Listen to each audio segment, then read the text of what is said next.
Hey guys, WhatsApp, कैसे हो आप सब। इस वीडियो में हम डिस्कस करेंगे शेड्यूल 3 ऑफ सीजीएसटी एक्ट, जिसे जीएसटी की नेगेटिव लिस्ट भी कह सकते हैं। गुड्स और सर्विसेज की जब भी सप्लाई होगी तो उन पर जीएसटी लगेगा, क्योंकि जीएसटी में supply is the taxable event. हमने सप्लाई की डेफिनेशन डिस्कस की थी।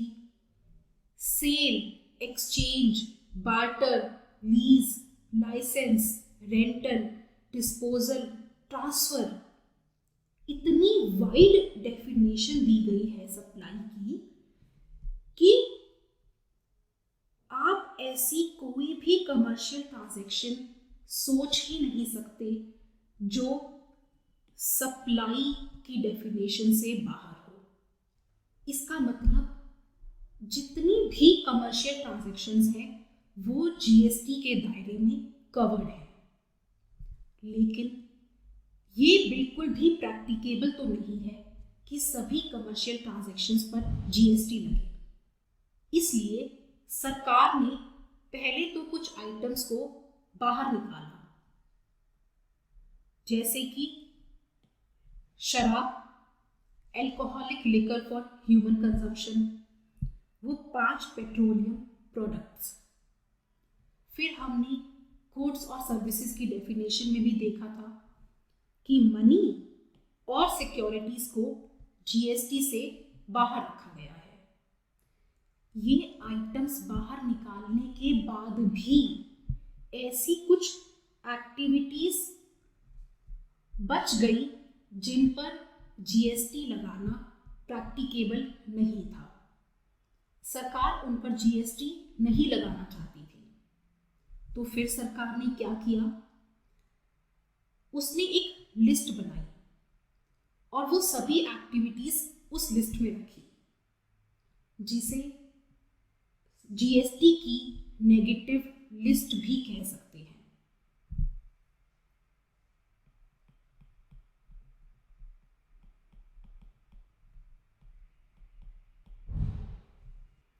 जैसे सर्विस टैक्स रिजीम में हुआ करती थी, और इसी लिस्ट को सीजीएसटी एक्ट में शेड्यूल 3 की तरह प्लेस किया गया।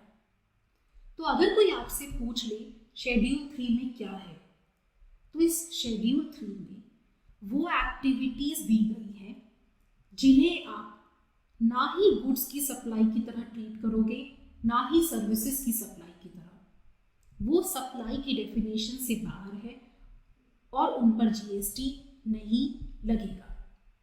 अब हम one by one in activities को देखते हैं। मैं एक फ्रेश लॉ ग्रेजुएट हूँ। एक हाइपोथेटिकल सिचुएशन इमेजिन करते हैं और मेरी एक बहुत बड़ी लॉ फर्म में जॉब लग जाती है। अब मैं उस लॉ फर्म में client consultations, drafting, due diligence etcetera की काम करती हूँ, अपनी सर्विसेज देती हूँ, जिसके बदले मुझे मंथली सैलरी मिलती है। मतलब मैं उस लॉ फर्म की एक एम्प्लॉय हूँ, और एक एम्प्लॉय अपनी एम्प्लॉयमेंट के दौरान जो ये सर्विसेज देता है उन्हें जीएसटी के दायरे से बाहर रखा गया है। तो ऐसी सर्विसेज जो एक employ in the course of employment देता है वो सप्लाई की डेफिनेशन से बाहर रखी गई हैं, उन पर जीएसटी नहीं लगेगा। और ये कोई नई चीज़ नहीं है, जीएसटी आने से पहले भी पोजीशन यही थी। प्री जीएसटी एरा में भी ऐसी सर्विसेज पर सर्विस टैक्स नहीं लगता था, लेकिन यहाँ ध्यान इस बात का रखना चाहिए कि सिर्फ उन सर्विसेज को बाहर किया गया है जो एक एम्प्लॉय के द्वारा दी जाती हैं इन द कोर्स ऑफ एम्प्लॉयमेंट। मतलब यहाँ एम्प्लॉयर एम्प्लॉई रिलेशनशिप होना मस्ट है, जिसे कॉमनली मास्टर सर्वेंट रिलेशनशिप भी कहते हैं। मैं लॉ फर्म में जॉब कर रही हूँ, मुझे मंथली सैलरी मिल रही है, मैं उस लॉ फर्म की एम्प्लॉई हूँ, इसमें तो कोई डाउट नहीं है। लेकिन कई बार प्रैक्टिकल लाइफ में ये थोड़ा सा कंफ्यूजन क्रिएट हो जाता है कि वहाँ एम्प्लॉयर एम्प्लॉय रिलेशनशिप है या प्रिंसिपल टू प्रिंसिपल बेसिस पे काम हो रहा है। फॉर एग्जाम्पल, अगर मुझे घर बनाना है तो मेरे पास दो ऑप्शंस हैं। एक ऑप्शन तो ये है, मैं मार्केट से लेबर को बुला लाऊं, फिर उन्हें बताऊं यहाँ इस दीवार को चिन दो, यहाँ ये पिलर बना दो, यहाँ ये गड्ढा खोद दो, ये सरिया लगा दो, एक्सेट्रा एक्सेट्रा। यहाँ तो उन्हें मैं बता कर अपने कंट्रोल और डायरेक्शन में काम करवा रही हूँ। तो यहाँ पर एम्प्लॉयर एम्प्लॉई रिलेशनशिप है, वो मेरे एम्प्लॉई है, मैं उन्हें जैसे जैसे बता रही हूँ वो वैसा वैसा काम कर रहे हैं।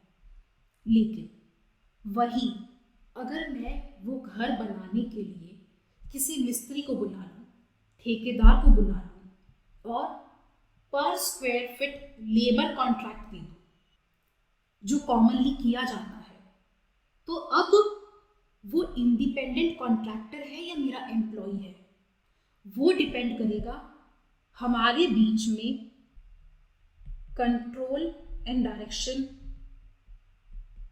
है या नहीं। मतलब क्या मैं उसे ये बता सकती हूँ व्हाट टू डू? हाँ, मेरा घर बनाना है। व्हेन टू डू, कब बनाना है, कब तक बनाना है। लेकिन most importantly how to do. अगर मैं उसे ये बता सकूं कि कैसे बनाना है, ये सिर्फ और सिर्फ एक एम्प्लॉयर एम्प्लॉय रिलेशनशिप में ही होता है। आई नो ये टॉपिक आपके लिए नया हो सकता है, हमें इसकी डेप्थ में जाना भी नहीं है, वो लेबर लॉ का सब्जेक्ट मैटर है।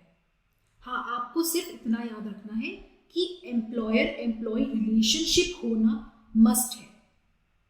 और इसको टेस्ट करने का मैं एक ईजी तरीका बताती हूँ। अगर टीडीएस सैलरी हेड में कट रहा है तो वो एम्प्लॉई है, किसी और हेड में कट रहा है तो वो एम्प्लॉई नहीं है। तो पहली एक्टिविटी जो शेड्यूल 3 में कवर की गई है वो है एम्प्लॉय की सर्विसेज, जो वो अपनी एम्प्लॉयमेंट के कोर्स में देता है। अगर एक एम्प्लॉय अपने एम्प्लॉयर के साथ नॉन कम्पीट अग्रीमेंट साइन करता है, मतलब मैंने अपनी लॉ फर्म के साथ एक अग्रीमेंट किया कि ठीक है, मैं किसी कंपीटिंग बिजनेस को ज्वाइन नहीं करूंगी,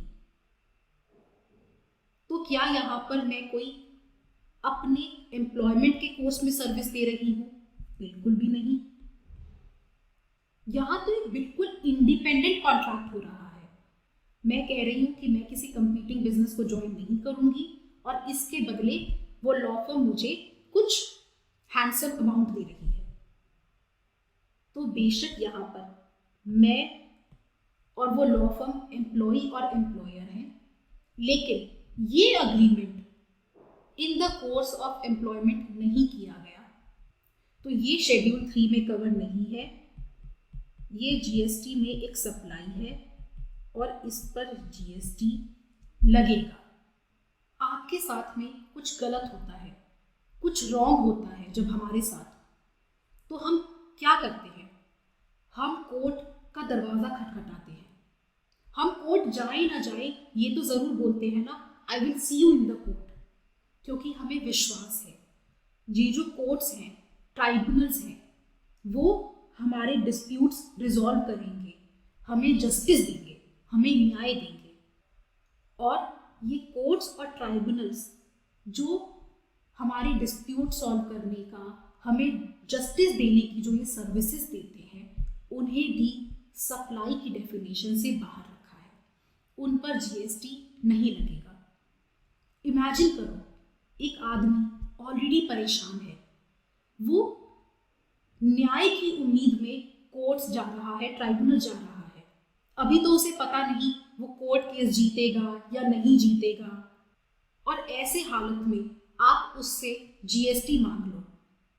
सरकार को भी पता था ये बात सही नहीं है, तो उन्होंने ये जो हमारी जस्टिस डिलीवरी बॉडीज हैं, कोर्ट्स और ट्राइब्यूनल्स की सर्विसेज को जीएसटी से बाहर रखा। यहाँ जो एनी कोर्ट की बात हो रही है उसमें सुप्रीम कोर्ट और हाई कोर्ट्स सभी कवर्ड हैं, और ट्राइब्यूनल्स की बात करें तो national company law tribunal, ITAT,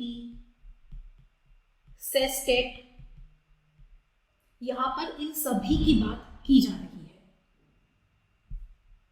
तो ये थी हमारी दूसरी एक्टिविटी जिसे सप्लाई की डेफिनेशन से बाहर कर दिया गया है। आपकी स्क्रीन पर आपको कुछ MPs और कुछ MLAs की फोटोज नजर आ रही है। ये हमारे पब्लिक रिप्रेजेंटेटिव है, लेकिन दिल पर हाथ रख के बताओ, क्या ये एक्चुअली हमें कुछ सर्विस देते हैं? क्या ये एक्चुअली में कोई काम करते हैं? नहीं करते। तो functions performed by MP, MLA etcetera को सप्लाई की डेफिनेशन से बाहर रखा गया है। काम तो ये वैसे भी कुछ नहीं करते, फिर उसके बाद रिकॉर्ड पे थोड़ी बहुत इनकी इनकम होती है। मैं 2 नंबर के पैसे की बात नहीं कर रही, जितना रिकॉर्ड पर है उस पर क्या जीएसटी लेना। और फिर भाई कानून भी तो इन्होंने ही बनाना है, ये क्यों अपने ही गले में जीएसटी का फंदा डालेंगे। इसलिए MPs, MLAs, panchayat, municipality etcetera के जो मेंबर्स होते हैं और ये जो फंक्शंस परफॉर्म करते हैं, उन्हें सप्लाई की डेफिनेशन से बाहर रखा गया है। उसके अलावा president, vice president, governor, chief election commissioner, controller, auditor general, ये सब क्या है? ये सब कॉन्स्टिट्यूशनल पोस्ट्स हैं। ये सब कॉन्स्टिट्यूशनल पोस्ट्स हैं, और ये लोग भी कुछ फंक्शंस परफॉर्म करते हैं, कुछ ड्यूटीज परफॉर्म करते हैं जो संविधान इन्हें करने के लिए कहता है। लेकिन इनकी ड्यूटीज को भी सप्लाई की डेफिनेशन से बाहर रखा गया है, उन पर जीएसटी नहीं लगेगा।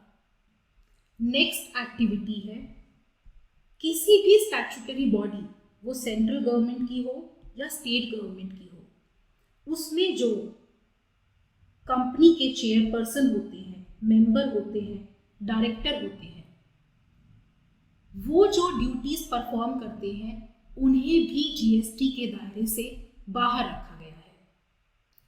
इसे ऐसे समझते हैं, एक कंपनी में 2 तरह के डायरेक्टर्स हो सकते हैं। एक सैलरी डायरेक्टर, जिसे सैलरी मिलती है, ये और कुछ नहीं, कंपनी के एम्प्लॉय ही तो होते हैं, और एम्प्लॉय की सर्विसेज तो जीएसटी से बाहर हैं। ये हमने फर्स्ट पॉइंट में ही कवर कर लिया था। तो इस सैलरी डायरेक्टर की सर्विसेज सप्लाई में कवर्ड नहीं है, उन पर जीएसटी नहीं लगेगा। इसमें कोई डाउट? वो एक एम्प्लॉय है, और एम्प्लॉय की सर्विस तो हमने देखा पहले ही जीएसटी से आउट है। अब दूसरी तरह के डायरेक्टर कौन होते हैं? Independent directors. ये कंपनी के एम्प्लॉय नहीं होते, इन्हें सैलरी नहीं मिलती है अपने काम के लिए, रादर इन्हें सिटिंग फी मिलती है। तो ये कंपनी के एम्प्लॉय नहीं है, तो इनकी सर्विसेज पर जीएसटी लगेगा। ये तो बात हुई एक प्राइवेट कंपनी की, लेकिन वही एक स्टैट्यूटरी बॉडी, उसमें चाहे कोई चेयरपर्सन हो मेंबर हो,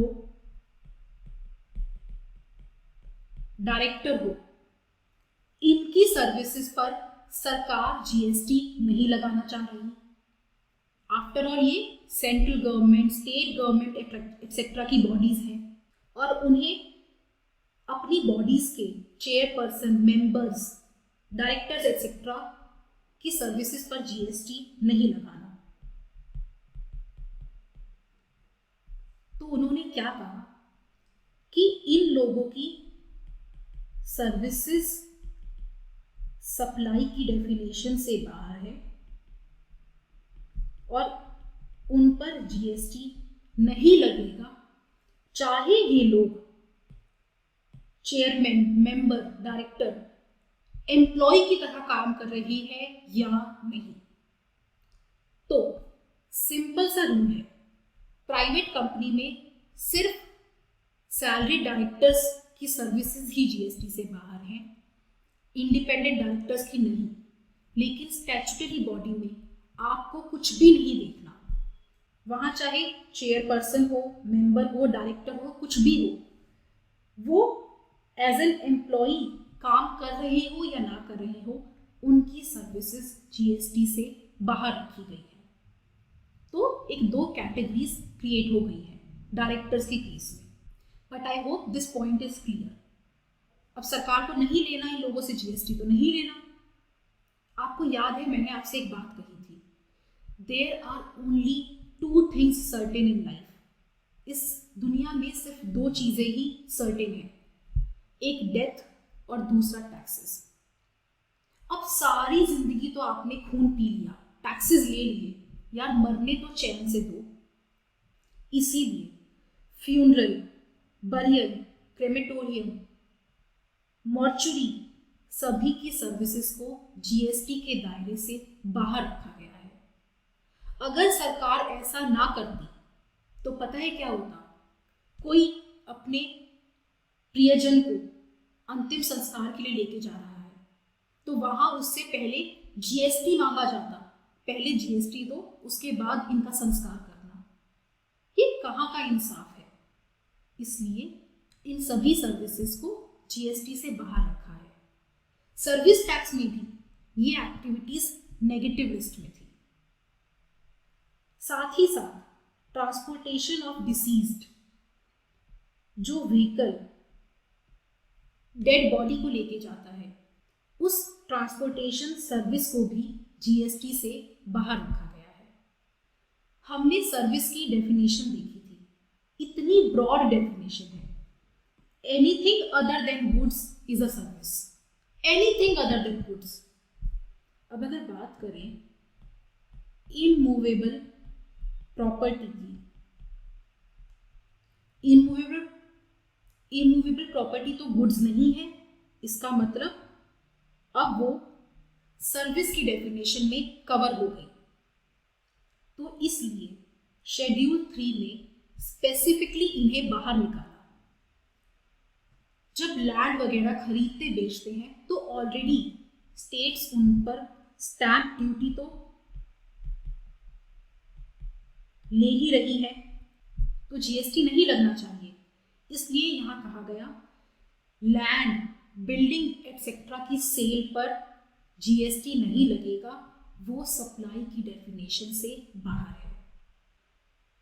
लेकिन अब मैं आपको एक बार शेड्यूल 2 के एक पॉइंट पर लेकर जाती हूँ। आई होप आपने शेड्यूल 2 का वीडियो देख लिया था। वहां हमने बहुत डिटेल में डिस्कस किया था sale of under construction complex building और civil structure, it will be treated as supply of service. तो यहां पर क्या कहा जा रहा है, अगर कोई बिल्डर सोसाइटी फ्लैट्स बनाता है और फ्लैट्स बनकर कंप्लीट हो उससे पहले ही उनकी बुकिंग करता है अंडर कंस्ट्रक्शन फ्लैट्स की, तो it will be treated as supply of service, उन पर जीएसटी लगेगा। लेकिन वही कंप्लीट होने के बाद ऐसे फ्लैट्स की सेल की जाएगी तो वो सप्लाई की डेफिनेशन से बाहर है और उन पर जीएसटी नहीं लगेगा। और यही कह रही है ये activity, sale of land and subject to paragraph 5B of schedule 2। 5B of schedule 2 ये है, अंडर कंस्ट्रक्शन फ्लैट्स की बुकिंग करना, जो मैंने अभी आपको दिखाई। इन अंडर कंस्ट्रक्शन की बुकिंग को छोड़कर बिल्डिंग और लैंड की सेल पर जीएसटी नहीं लगेगा, वो सप्लाई की डेफिनेशन से बाहर है। ये पॉइंट हमने बहुत डिटेल में शेड्यूल 2 में डिस्कस किया था। अगर आपने नहीं देखा तो वहां इसे प्लीज देख लेना। जब हमने गुड्स की डेफिनेशन कवर की थी तो हमने देखा था गुड्स की डेफिनेशन में एक्शनेबल क्लेम भी आते हैं,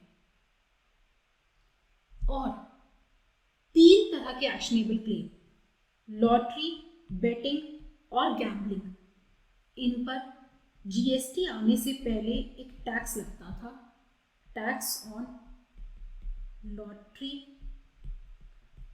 बेटिंग एंड गैम्बलिंग,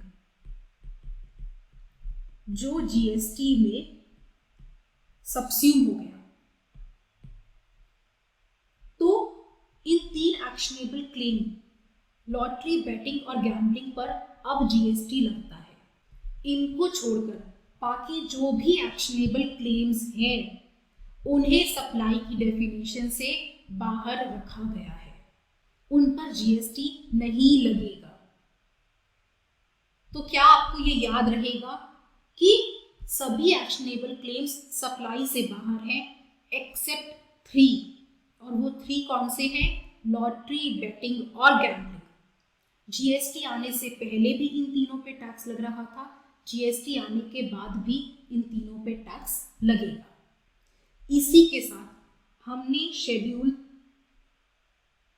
3 कंप्लीट कर लिया, क्योंकि ये 2 एक्टिविटीज और है जो आपके इंटर के सिलेबस में नहीं है, ये आपके फाइनल्स के सिलेबस में है।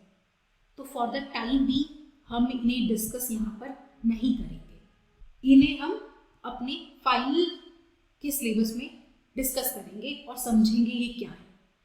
तो हमने देखा कि कुछ एक्टिविटीज जैसे कि एम्प्लॉय की सर्विस, कोर्ट्स और ट्राइब्यूनल्स की सर्विस, एमपीज एमएलएज जो फंक्शन परफॉर्म करते हैं, कॉन्स्टिट्यूशनल पोस्ट्स जैसे president, vice president, CAG etcetera जो ड्यूटीज परफॉर्म करते हैं, स्टैट्यूटरी बॉडी के डायरेक्टर, मेंबर्स, चेयरपर्सन्स जो काम करते हैं, वो सब सप्लाई से बाहर है।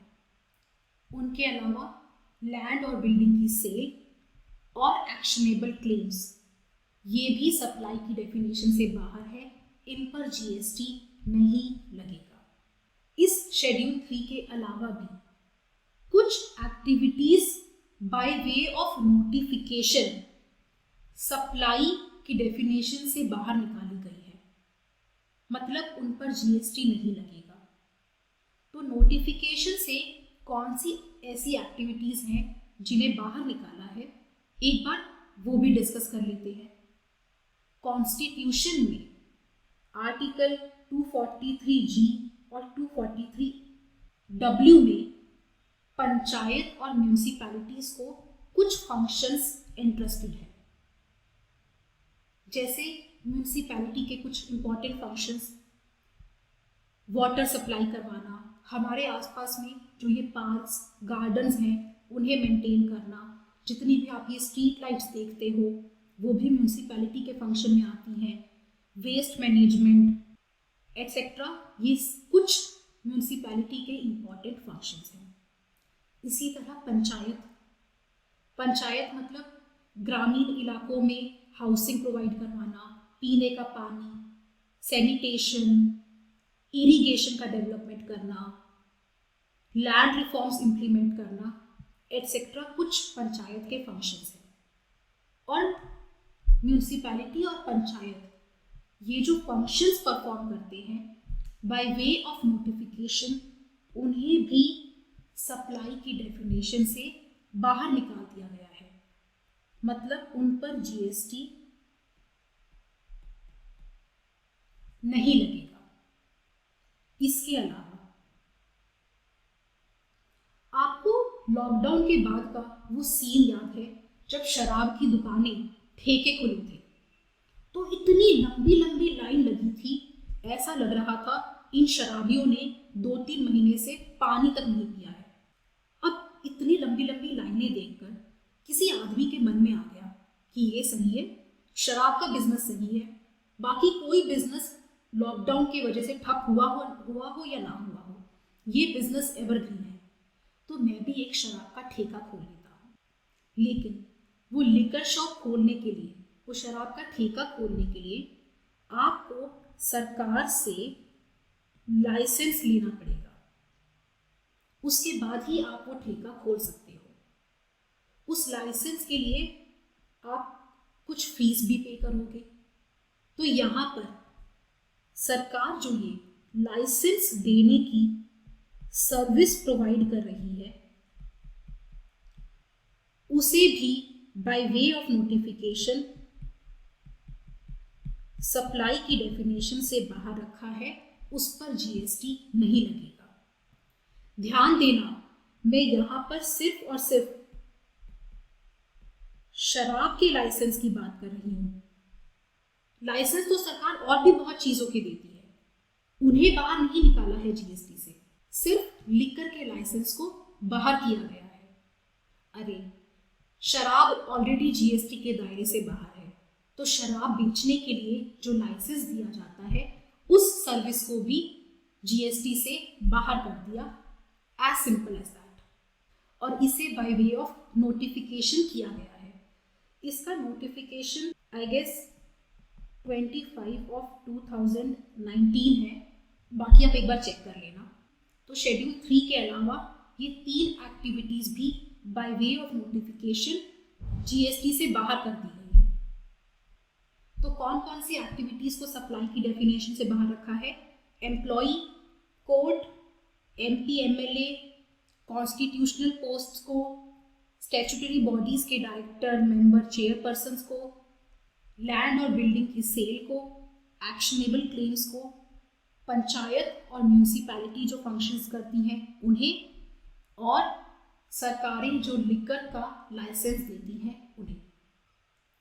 अब लास्ट में इस टॉपिक पर डिपार्टमेंट की तरफ से कुछ क्लैरिफिकेशंस भी आई हैं, उन्हें भी डिस्कस कर लेते हैं। तो by way of circular department ने जो क्लैरिफिकेशंस दी हैं उन्हें भी डिस्कस कर लेते हैं। एक आदमी की हरियाणा में शर्ट बनाने की फैक्ट्री है और दिल्ली में उसका शोरूम है। अब वो अपनी इन शर्ट्स को, उसके पास एक बस भी है, उसमें भरकर दिल्ली के शोरूम पर भेज देता है। यहाँ पर वो उन शर्ट्स की सप्लाई है, ये तो हमें अच्छी तरह पता है, लेकिन इशू यहाँ पर शर्ट्स का नहीं, उस बस का है जिसमें भरकर वो माल भेजा गया है। क्या यहाँ पर उस बस की सप्लाई हो रही है? यहाँ उस बस की सप्लाई नहीं है, ना तो उसके लिए कोई कंसिडरेशन मूव हुआ और ना ही वो इन द कोर्स और फर्दरेंस में भेजी गई थी। वो सिर्फ और सिर्फ उस माल को ढो रही थी, तो ये उस बस की सप्लाई नहीं है।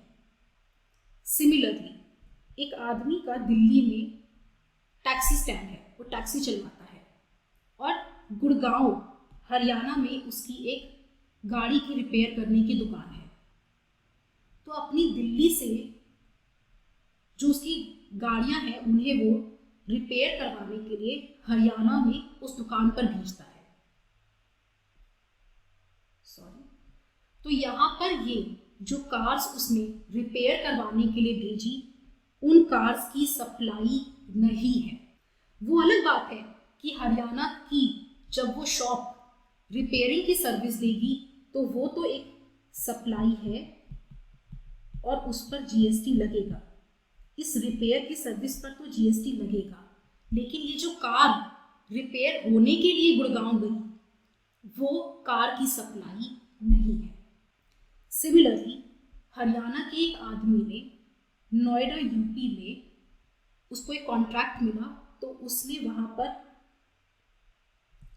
उस काम को करने के लिए कुछ क्रेन्स भेजी, तो यहाँ पर वो उन क्रेन्स की सप्लाई नहीं है। और यही कहता है आपका डिपार्टमेंट का circular, interstate movement of various mode of convince.